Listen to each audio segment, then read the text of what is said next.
Hi hello friends, എല്ലാവർക്കും നമസ്കാരം. Welcome back to my channel. ഇന്ന് ഞാൻ വന്നിരിക്കുന്നത് വറുത്തരച്ച സാമ്പാറിൻ്റെ റെസിപ്പി ആയിട്ടാണ്. പല സ്ഥലങ്ങളിലും പല രീതിയിലായിരിക്കും സാമ്പാർ തയ്യാറാക്കുന്നത്. എല്ലാ വീടുകളിലും ഒരുപോലെ ആയിരിക്കില്ലല്ലോ. അപ്പോൾ ഞാൻ ഇങ്ങനെയാണ് വറുത്തരച്ച സാമ്പാർ തയ്യാറാക്കുന്നത്. ഈ വീഡിയോ കാണുക, ഇഷ്ടപ്പെടുകയാണെങ്കിൽ ഇതുപോലെ ഒന്ന് ട്രൈ ചെയ്ത് നോക്കുക. നിങ്ങൾ ഇങ്ങനെയല്ല സാമ്പാർ തയ്യാറാക്കുന്നതെങ്കിൽ ഇതുപോലെ ഒന്ന് ട്രൈ ചെയ്ത് നോക്കുക. പിന്നെ വീഡിയോ ലൈക്ക് ചെയ്യാനും ഷെയർ ചെയ്യാനും മറക്കരുത്. നമുക്ക് വീഡിയോയിലേക്ക് കിടക്കാം.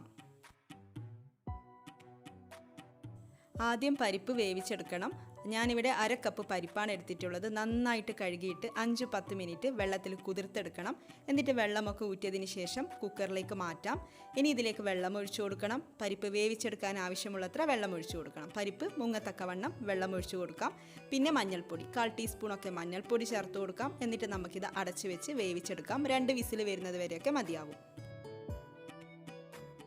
ഈ ഒരു സൈസിലുള്ള വാളൻ പുളി എടുത്തിട്ടുണ്ട്. ഇവിടെ ഇതിലേക്ക് ചൂടുവെള്ളം ഒഴിച്ചിട്ട് 5-10 മിനിറ്റൊക്കെ ഒന്ന് കുതിർത്ത് വെക്കാം. പുളി നന്നായിട്ട് പിഴിഞ്ഞെടുക്കാൻ വേണ്ടിയിട്ടാണ് ചൂടുവെള്ളം ഒഴിക്കുന്നത്. ഇനി നമുക്ക് തേങ്ങ ഒന്ന് റോസ്റ്റ് ചെയ്തെടുക്കണം. അപ്പോൾ അതിന് വേണ്ടിയിട്ട് 1/4 കപ്പ് തേങ്ങ ചെരുവിയത്, അതായത് ഒരു 4 ടേബിൾ സ്പൂൺ ഒക്കെയാണ് എടുത്തിട്ടുള്ളത്. ഇനി ഇതിലേക്ക് കുറച്ച് കാര്യങ്ങൾ ചേർത്ത് കൊടുക്കാനുണ്ട്. എന്തൊക്കെയാണെന്ന് നോക്കാം. നമുക്ക് ആദ്യം തന്നെ ചുവന്നുള്ളിയും വെളുത്തുള്ളിയും ചേർത്ത് കൊടുക്കാം. ഞാനിവിടെ 6 ചുവന്നുള്ളി ഇതുപോലെ കട്ട് ചെയ്തിട്ടുണ്ട്. പിന്നെ 10 അല്ലി വെളുത്തുള്ളി എടുത്തിട്ടുണ്ട്. അപ്പോൾ അത് നമുക്കിതിലേക്ക് ചേർത്ത് കൊടുക്കാം. ഉലുവ, ഉഴുന്ന്, കറിവേപ്പില ചേർത്ത് കൊടുക്കാം. 1 ടീസ്പൂൺ ഉഴുന്ന് പരിപ്പ് ചേർത്ത് കൊടുക്കാം. പിന്നെ 1/2 ടീസ്പൂൺ ഉലുവ ചേർത്ത് കൊടുക്കാം. ആവശ്യത്തിന് കറിവേപ്പില ചേർത്ത് കൊടുക്കാം. അപ്പോൾ ഈ ഇൻഗ്രീഡിയൻസ് ഒക്കെ ചേർത്തിട്ട് നന്നായിട്ടൊന്ന് വഴറ്റിയെടുക്കാം. ആദ്യം ഓയിലൊന്നും ഒഴിക്കാതെ നമ്മൾ ഡ്രൈ റോസ്റ്റ് ആണ് ചെയ്യേണ്ടത്. അപ്പോൾ ഓയിലൊന്നും ഒഴിക്കാതെ നമുക്കൊരു 1-2 മിനിറ്റൊക്കെ ഇതൊന്ന് വഴറ്റിയെടുക്കാം.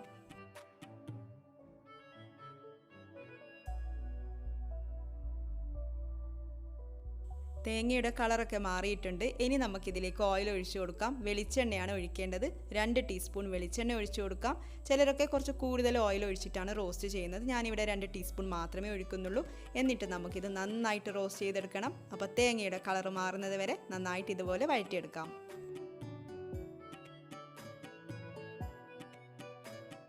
പിന്നെ ചെറിയ ജീരകം കൂടെ ചേർത്ത് കൊടുക്കാനുണ്ടായിരുന്നു. നമ്മൾ ഉഴുന്ന് പരിപ്പൊക്കെ ചേർത്തിട്ടില്ലേ, ആ സമയത്താണ് ചേർക്കേണ്ടത്. 1/2 ടീസ്പൂൺ ചെറിയ ജീരകം കൂടി ചേർത്ത് കൊടുക്കാം.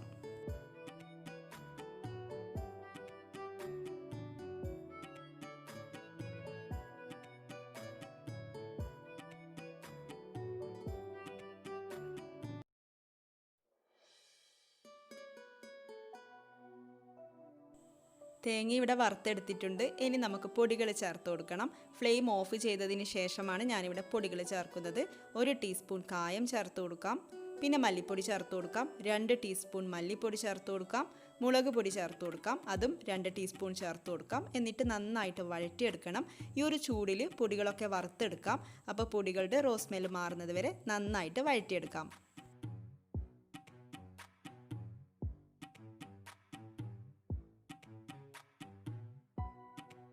തേങ്ങയും പൊടികളൊക്കെ നന്നായിട്ട് വറുത്തെടുത്തിട്ടുണ്ട്. ഇനി നമുക്കിത് വേഗം തന്നെ വേറൊരു പാത്രത്തിലേക്ക് മാറ്റി വെക്കാം. എന്നിട്ട് ഇതിൻ്റെ ചൂടാറിയാൽ കുറച്ച് വെള്ളമൊക്കെ ഒഴിച്ചിട്ട് നന്നായിട്ട് അരച്ചെടുക്കണം. ഇവിടെ നമ്മുടെ പുളിവെള്ളം റെഡിയായിട്ടുണ്ട്. 1 കപ്പ് ചൂടുവെള്ളത്തിൽ കുതിർത്ത് വെച്ച് പിഴിഞ്ഞെടുത്തതാണ്. ഇനി നമുക്ക് ഈ പുളിവെള്ളം നന്നായിട്ട് തിളപ്പിച്ചെടുക്കണം.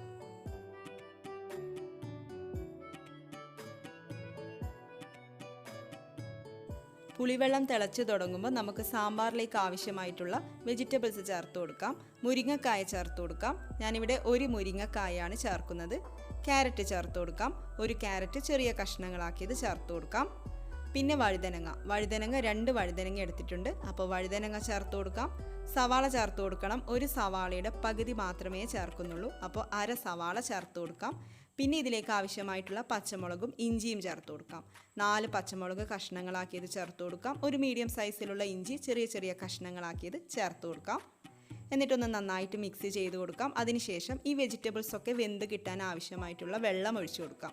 1.5 കപ്പൊക്കെ വെള്ളം മതിയാവും. അപ്പോൾ വെള്ളം ഒഴിച്ചു കൊടുക്കാം. ആവശ്യത്തിന് ഉപ്പും കൂടെ ചേർത്തിട്ട് നമുക്കിത് അടച്ചു വെച്ച് വേവിച്ചെടുക്കണം. അപ്പോൾ ഈ പുളി വെള്ളത്തിൽ കിടന്നിട്ട് വേണം നമ്മുടെ വെജിറ്റബിൾസ് ഒക്കെ വെന്ത് കിട്ടാൻ വേണ്ടിയിട്ട്.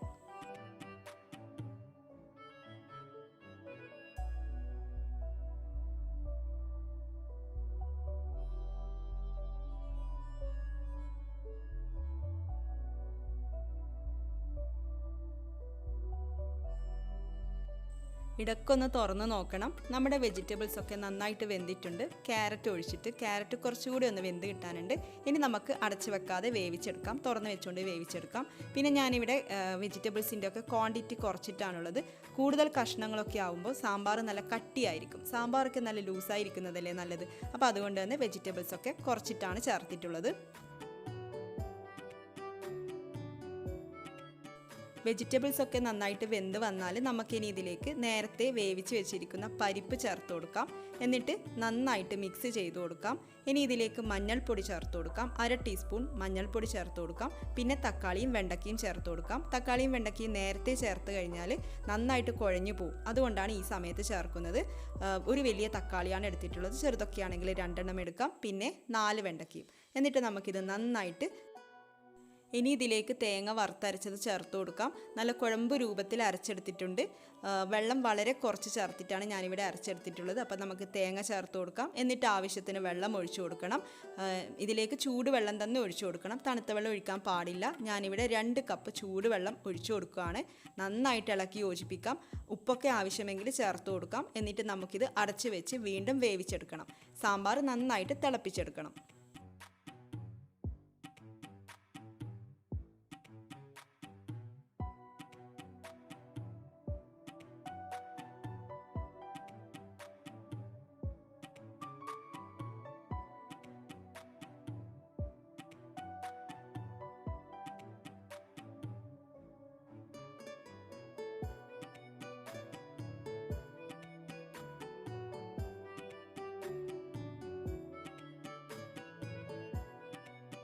സാമ്പാർ ഇവിടെ നന്നായിട്ട് വെട്ടിത്തിളച്ചുകൊണ്ടിരിക്കുന്നുണ്ട്. ലാസ്റ്റ് ചേർത്ത് കൊടുത്ത വെണ്ടക്കയും തക്കാളിയും ഒക്കെ വെന്ത് വന്നിട്ടുണ്ട്.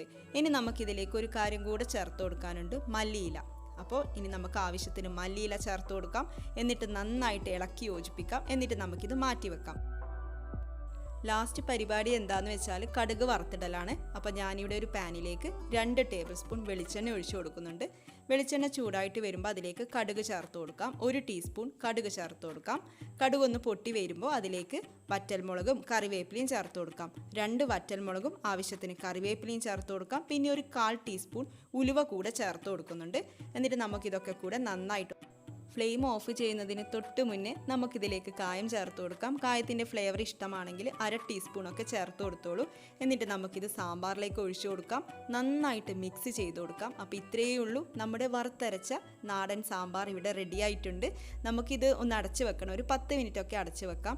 കടുകൊക്കെ വറുത്തിട്ടതല്ലേ, അപ്പോൾ കായത്തിൻ്റെ ഒക്കെ ഫ്ലേവർ സാമ്പാറിലേക്ക് നന്നായിട്ടൊന്ന് പിടിക്കാൻ വേണ്ടിയിട്ട് ഒരു 10 മിനിറ്റ് ഇതൊന്ന് അടച്ച് വെക്കാം. അതിനുശേഷം സെർവ് ചെയ്യാം. അപ്പോൾ നിങ്ങൾ ഇങ്ങനെയല്ല നിങ്ങൾ സാമ്പാർ തയ്യാറാക്കുന്നത് ഈ ഒരു മെത്തേഡ് കൂടി ഒന്ന് ട്രൈ ചെയ്ത് നോക്കൂ. എന്നിട്ട് തയ്യാറാക്കി നോക്കിയിട്ട് നിങ്ങളുടെ അഭിപ്രായം കമൻസിലൂടെ അറിയിക്കാനും മറക്കരുത്. അപ്പോൾ ഇതുപോലെയുള്ള ഈസി ടേസ്റ്റി റെസിപ്പീസുമായിട്ട് നമുക്ക് വീണ്ടും കാണാം. താങ്ക്